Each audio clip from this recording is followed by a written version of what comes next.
திருப்பூர் மாவட்டம் பல்லடம் நகராட்சியில் மின் மயானம் அமைப்பதற்கு அதே பகுதியைச் சேர்ந்த பல்லடம் ரோட்டரி மின் மயான அறக்கட்டளையும் பல்லடம் பஞ்சாயத்து ஊராட்சி ஒன்றிய வட்டார வளர்ச்சி அதிகாரியும் கடந்த 2015 ஒப்பந்தம் செய்து கொண்டார்கள்.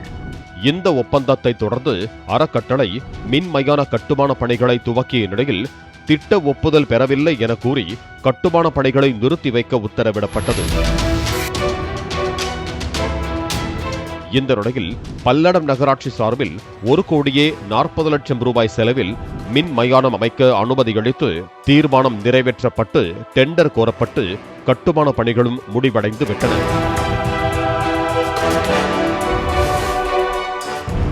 அறக்கட்டளை செலவில் மின் மயானம் கட்டித்தர ஒப்பந்தம் செய்த நிலையில் அரசுக்கு செலவை ஏற்படுத்தும் வகையில் பல்லடம் ஊராட்சி ஒன்றிய வட்டார வளர்ச்சி அதிகாரி, பணிக்கம்பட்டி கிராம பஞ்சாயத்து தலைவர் ஆகியோர் தங்கள் அதிகாரத்தை துஷ்பிரயோகம் செய்து அரசுக்கு இழப்பை ஏற்படுத்தியுள்ளதாக கூறி அறக்கட்டளை செயலாளர் அரவிந்த் பாபு தரப்பில் சென்னை உயர்நீதிமன்றத்தில் வழக்கு தொடரப்பட்டது.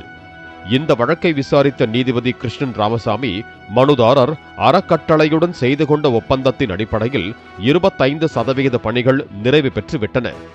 இந்த நிலையில் திடீரென பணியை நிறுத்த உத்தரவிட்டு 1,40,00,000 ரூபாய் செலவில் மின் மயானம் கட்டப்பட்டுள்ளது அதிகார துஷ்பிரயோகம், அரசுக்கு நிதி இழப்பு ஏற்படுத்திய செயல் என்பதால் இந்த விவகாரத்தில் கூட்டுச்சதி குறித்து சிபிஐ விசாரிக்க வேண்டும் என உத்தரவிட்டார்.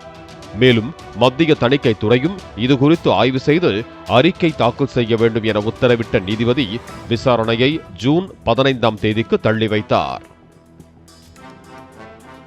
பிளே ஸ்டோர் மற்றும் ஆப் ஸ்டோரில் இருந்து பாலிமர் செயலியை QR கோடு மூலம் பதிவிறக்கம் செய்யுங்கள். செய்திகளை உடனுக்குடன் பெறுங்கள்.